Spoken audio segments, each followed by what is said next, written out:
Bonjour David. Bonjour Nathalie. Vous êtes responsable des investissements chez Axiom Alternative Investments. Votre équipe est spécialisée dans les valeurs financières au sens large, que ce soit sur le crédit ou sur les actions, ce qui est finalement une compétence assez rare sur le marché. Le secteur bancaire et financier est largement réglementé depuis 2008, de façon à éviter de replonger dans une crise de la même ampleur si toutefois le risque devait se remanifester. Parmi les banquiers et les assureurs européens et américains, quels sont ceux que vous sélectionnez et comment les sélectionnez-vous ? On a d'abord un prisme qui est géographique, donc on va travailler sur l'Europe au sens large, avec évidemment la zone euro, et puis tous les pays entre guillemets associés. Donc on a le Royaume-Uni qui est un futur en fait pays associé, la Suisse et les Nordiques. Donc ça c'est un premier prisme qu'on a. À partir de cette première géographie, l'analyse crédit va partir vraiment de la compréhension qu'a la banque du régulateur. Donc on va utiliser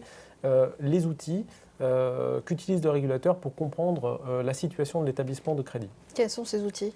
Alors d'abord en fait les modèles de stress test, donc les banques européennes aujourd'hui sont soumises à des stress tests de manière périodique. Il se trouve que l'outil qu'utilise la BCE pour mesurer la résistance des banques européennes est un outil qui est public. Il est alimenté par des données qui sont soit publiées par l'EBA, soit publiées par les banques européennes elles-mêmes. Donc on a vraiment des éléments qui permettent d'avoir une idée précise, en tout cas tant que faire se peut, sur la situation des émetteurs aujourd'hui. Ce sont donc ces données que vous, Axiom, vous utilisez dans vos risques et vos stress tests à vous ? Tout à fait, qui sont des données publiques. Et vous estimez donc que finalement, le stress test tel qu'il est défini par le régulateur est suffisant pour vous, investisseurs, pour quantifier le risque ? Alors, si vous voulez, ce qu'on va rechercher, nous, c'est d'avoir la même vision que le régulateur. En tout cas, d'avoir la vision la plus proche de celle du régulateur. Parce que banque, et on parlera des assureurs après, mais sont deux types d'animaux qui sont régulés. Et au fond, la vie, les besoins en capitaux réglementaires des uns ou des autres vont dépendre très très largement de ce que pense le régulateur. C'est le régulateur qui peut imposer une augmentation de capital, c'est le régulateur qui peut estimer que les risques ne sont pas assez couverts, donc c'est pour nous absolument déterminant. Et donc parmi l'analyse de risque que vous faites sur ces émetteurs-là, quels sont ceux que vous avez mouvementés, améliorés en termes de risque ou au contraire dégradés au cours des derniers mois ? Alors, au cours des derniers mois, on a regardé de manière plus précise les banques italiennes et les banques anglaises. Alors, les banques italiennes, parce que l'industrie bancaire italienne est relativement en retard, je dirais, dans l'épisode de restructuration, en tout cas d'amélioration qu'a connu le secteur bancaire européen. De normalisation. Exactement, normalisation qu'a connu le secteur bancaire européen au cours de ces dernières années. Et il y a un chapitre très important pour les banques italiennes qui est le nettoyage, entre guillemets, des bilans. L'Italie a un niveau de prêt performant qui est très très élevé, plus de 10% en moyenne pour les grandes banques, et pour les plus petites banques, on va jusqu'à 20% de ratio de prêts non performants. Il faut dire que la moyenne européenne est aux alentours de 4%. Donc on a vraiment aujourd'hui un gros sujet, travail sur l'Italie. On est très peu exposé sur l'Italie et on suit avec attention, en tout cas le nettoyage qui est en cours. Alors pourquoi est-ce qu'on a réduit la voilure il y a peu de temps en fait sur les banques italiennes? C'est que le nettoyage des bilans de banques italiennes et la réduction des prêts non performants en général est un prérequis pour la BCE et la Commission européenne pour la mise en place du schéma de garantie des dépôts européens. Donc c'est quelque chose qui est très très important et c'est pour ça que les banques italiennes sont sous très forte pression aujourd'hui. Très bien. Et le Brexit, donc le UK ? Alors, le Royaume-Uni, évidemment, est un sujet de préoccupation. En tout cas, l'industrie bancaire britannique est un sujet de préoccupation pour nous, même si, en préalable important, les banques anglaises et la réglementation bancaire anglaise est très très largement, je dirais, un temps devant la réglementation bancaire du reste de l'Union européenne. Donc les banques anglaises sont très bien capitalisées, c'est celles qui vraiment ont réalisé leur mue, entre guillemets, avec une nette avance sur le reste de l'Europe. Donc pourquoi les interrogations? Alors, les interrogations parce que une partie de l'industrie bancaire anglaise a de très grosses expositions immobilières. Je pense à Lloyds, je pense à RBS. Il y a beaucoup de prêteurs immobiliers. C'est une industrie où il y a beaucoup d'activités de prêts immobiliers. Et avec le Brexit, on est attentif, je dirais, au risque de baisse des valorisations des prix de l'immobilier qui affecterait les risques de ces banques. Donc typiquement, on fait très attention évidemment à une banque comme Lloyds, qui est le plus gros prêteur britannique.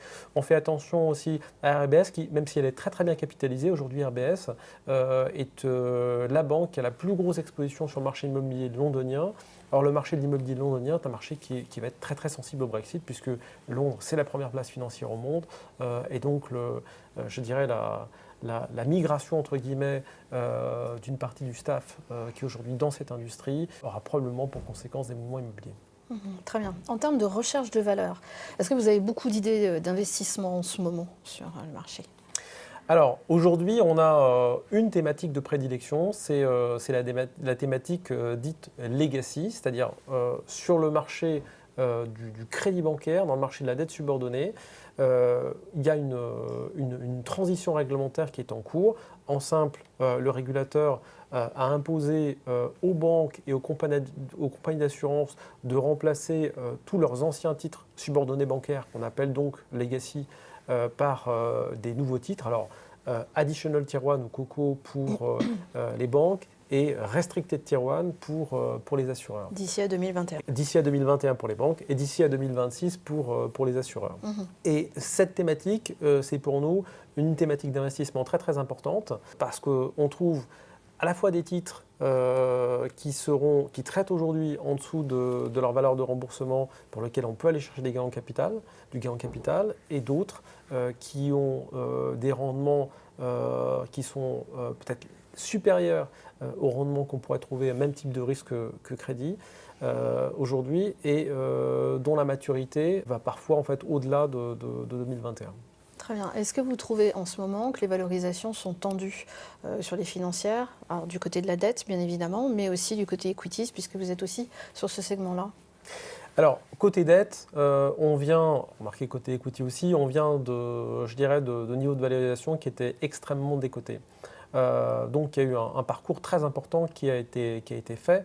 Quand on regarde simplement les spreads de crédit subordonnés sur les additional tier 1, donc la partie moderne entre guillemets de la classe d'actifs, on vient de plus de 600 points de base il y a 1 an et demi pour être aujourd'hui aux alentours de 260-270 points de base. Donc il y a un parcours très important qui a été fait. Donc il y a encore une place pour un resserrement potentiel ou... Alors il y a encore de la place pour un resserrement potentiel et les valorisations sont encore largement intéressantes, notamment en valeur relative lorsqu'on les compare avec le segment corporate, donc non financier, qui là pour le coup est très très cher et dont les spreads de crédit et les valorisations ont été compressés par le quantitative easing. La BCE rachète énormément, a racheté beaucoup de crédits corporate et ça a contribué à compresser extrêmement les valeurs. Donc il y a encore de la valeur côté financière. Côté equity, on est sur des niveaux de valorisation aujourd'hui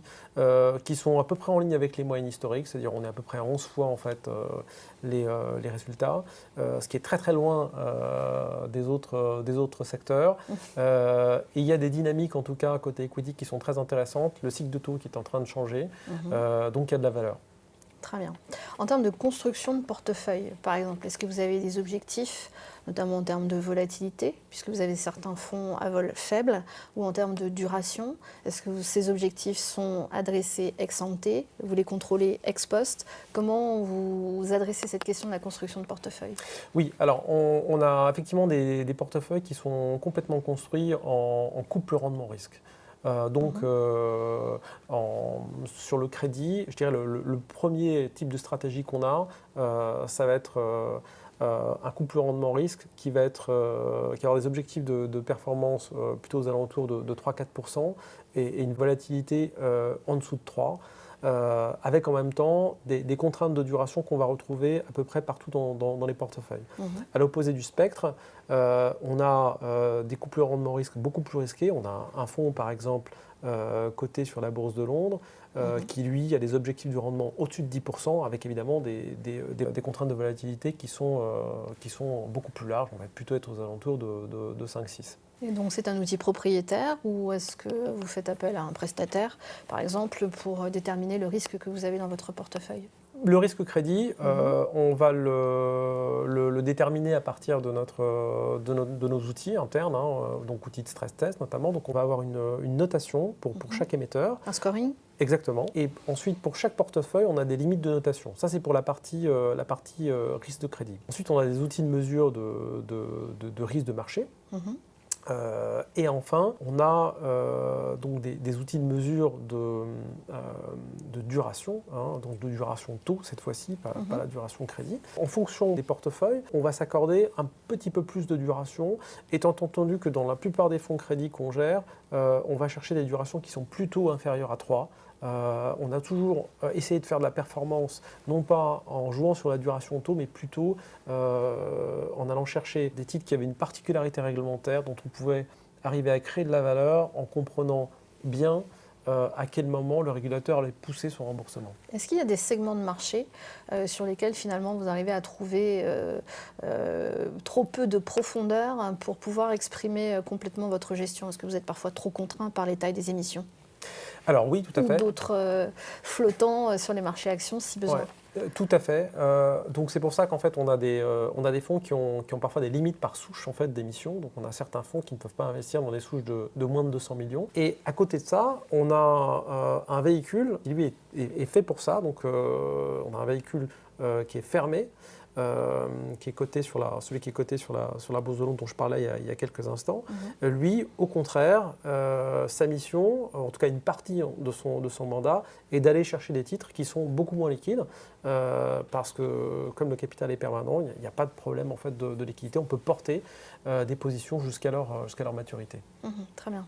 Donc on a parlé des Legacy 21. Vous avez 2 fonds sur cette thématique-là. Qu'est-ce que vous pouvez me dire de particulier sur dont un qui est en gestion dédiée pour Groupama, Asset Management, si je ne m'abuse. Oui. Donc, qu'est-ce que vous pouvez nous donner comme information sur ces fonds ? Alors, il y a, je dirais, effectivement 2 fonds qui sont dédiés en fait à l'univers des legacy. Et après, dans les autres fonds, on fait aujourd'hui des legacy, c'est la dominante de ce qu'on fait. Oui, on de fait façon un petit peu opportune. d'aller sur le tiroir. Voilà, tout à fait. Alors aujourd'hui, pour nous, la thématique legacy, c'est vraiment la thématique du moment. Elle présente par rapport, je dirais, aux autres univers d'investissement que sont par exemple les Additional Tier 1, la particularité que vous ne reposez pas simplement sur les valorisations du marché. Ce sont des titres en fait, qui doivent être appelés par les émetteurs. Donc, in fine, vous avez 2 acteurs qui peuvent racheter ces titres dans le marché. Donc, pour nous, c'est très important puisque ça fournit une espèce de force de rappel en cas de mouvement, de risque de marché important. Le fonds que nous gérons pour Groupama, le Groupama Axiom Legacy 21, est un fonds qui a des objectifs de performance d'Euribor plus 300 points de base. Et qui a aussi des objectifs de duration et de volatilité qui sont contraints. Donc on essaye d'avoir une volatilité qui va être inférieure à 3 et puis une duration qui va pareil être plutôt inférieure à 3. On essaye même de l'emmener plutôt aux alentours de 2. C'est un fonds qui une stratégie qui aujourd'hui est plutôt centrée sur l'univers bancaire, qui a une maturité entre guillemets aux alentours de 2021. Alors, maturité, il ne s'agit pas de la maturité du fonds, mais en tout cas, il s'agit de la fin de la période de transition réglementaire. Alors, on a des titres qui vont être appelés un petit peu avant 2021, des titres un petit peu après. Aujourd'hui, on a à peu près 70% de bancaires et puis 30% d'assureurs. Alors, cette partie d'assureurs va augmenter progressivement dans le portefeuille, puisque là, on a une maturité entre guillemets réglementaire qui est plus long puisque la fin de la période de transition c'est 2026. Voilà, donc on peut faire la transition effectivement après 2021 parce qu'on pourrait se poser la question de savoir qu'est-ce qui va se passer. Voilà, tout à fait. Ok, très bien. Et dans le fond donc qui est 21 mais au sens, qui était le premier je crois d'ailleurs par existence dans le temps, qui a été créé en 2015 il me semble. Vous avez des US, aussi dans d'autres portefeuilles. Comment gérez-vous la thématique dollar dans vos portefeuilles ? Alors là on couvre le change, donc que ce soit des émissions émises en dollars, en francs suisses, le change est systématiquement couvert dans tous les fonds, quelle que soit la devise. On a parlé des banques italiennes, on a parlé du Brexit, mais il y a aussi d'autres thématiques du point de vue là plus conjoncturel et économique. Par exemple, les fusions et acquisitions, l'Europe appellerait à plus de consolidation au sein du secteur bancaire. Qu'est-ce que vous en pensez? Est-ce que c'est une opportunité? C'est vrai que c'est un vœu de Danielle Nouy. Elle appelle à la consolidation, alors cross-border, là vraiment, c'est qu'on ait vraiment une consolidation vraiment beaucoup plus large que locale. Nous, ce que nous pensons, c'est qu'il y aura d'abord, pays par pays, une consolidation. Il y a des zones évidentes dans lesquelles il y a trop de banques. On parlait de l'Italie tout à l'heure, c'est un pays qui reste surbancarisé. La consolidation a commencé. On a donc Banco Popolare di Milano qui a fusionné avec Banco Popolare. Ça, c'est une première étape. On va avoir d'autres fusions, d'abord qui seront locales. L'Allemagne, pareil, est un pays où on aura, qui est aussi surbancarisé, dans lequel on aura un certain nombre de fusions ou de rapprochements qui vont intervenir. Donc, pour nous, 2018, on aura d'abord en fait des consolidations locales. Ensuite, c'est vrai qu'on a quelques candidats à la consolidation transfrontière. Commerzbank est probablement le plus évident. C'est pas un peu un serpent de mer, Commerzbank? C'est la banque que tout le monde veut acheter. C'est ça, depuis longtemps. Mais elle est trop à vendre pour ne pas être vendue. Okay. Donc voilà, mais il y a beaucoup de candidats potentiels. Unicredit serait un formidable candidat pour Commerzbank, puisque ça compléterait très très bien la couverture de la zone centrale orientale d'Unicredit, et puis ça compléterait aussi son coverage en fait en Allemagne. C'est probablement un très bon candidat, mais vous avez raison, c'est un serpent de mer, on verra si à la fin de l'année, elle est toujours indépendante ou pas.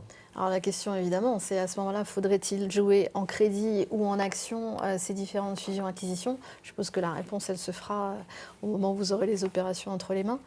Oui, mais ça dépend des valorisations. Mais je peux vous répondre sur Commerzbank. On l'a vraiment dans les deux types de portefeuilles, c'est-à-dire qu'on a certains titres Commerzbank côté crédit, notamment certains titres qu'on appelle des long calls, donc qui ont une date de maturité qui vont au-delà de la transition réglementaire bancaire et qui sont très très chers à rembourser pour Commerzbank. Donc c'est des titres qu'on aime beaucoup. Et on aime beaucoup aussi Commerzbank, en tout cas l'equity, l'action Commerzbank. Là cette fois-ci pour deux raisons essentielles. J'ai parlé de la deuxième il y a un instant qui est le M&A.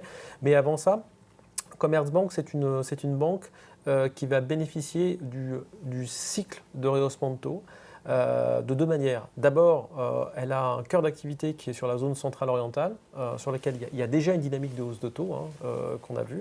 Et on le voit déjà dans les résultats trimestriels de commerce. On voit les volumes qui tiennent très très bien, les marges qui s'améliorent. Et puis, c'est aussi un très très bon candidat à la hausse des taux dans la zone euro. Alors ça, c'est pour plus tard. Mais en tout cas, quand le marché anticipera plus de hausse de taux, c'est sans doute en tout cas une action qui se valorisera très bien. Je sais que vous avez déjà conseillé effectivement aux investisseurs de bien regarder et d'étudier le domaine financier en amont de la remontée des taux. Je suppose que donc chez Axiom, vous l'avez fait vous-même. Qu'est-ce que vous avez commencé à préparer d'ores et déjà dans vos portefeuilles, ou non, pas encore, parce que finalement il n'y a pas suffisamment d'opportunités? Je dirais que les taux, c'est très clairement côté action et côté crédit un sujet qui va être très très différent. Donc côté action, on a toute une thématique qui est vraiment hausse de taux. Donc on va chercher en action des banques comme Commerzbank, des banques comme Caixa ou comme Erste Bank, qui a une sensibilité très très forte en fait à la remontée des taux. Inversement, dans les portefeuilles de crédit, on va garder une duration qui est très contenue, mais je dirais qui est pour nous pas un grand changement parce qu'on a toujours une duration faible dans les portefeuilles. Donc ça va aller dans des fonds comme Axiom Optimal Fix à une duration qui est inférieure à 1, donc qui est vraiment très très basse, et on va monter au plus, je dirais, aux alentours de 3. Donc c'est vraiment un sujet qui reste pour nous un sujet important. Très bien. Merci beaucoup David. Avec plaisir.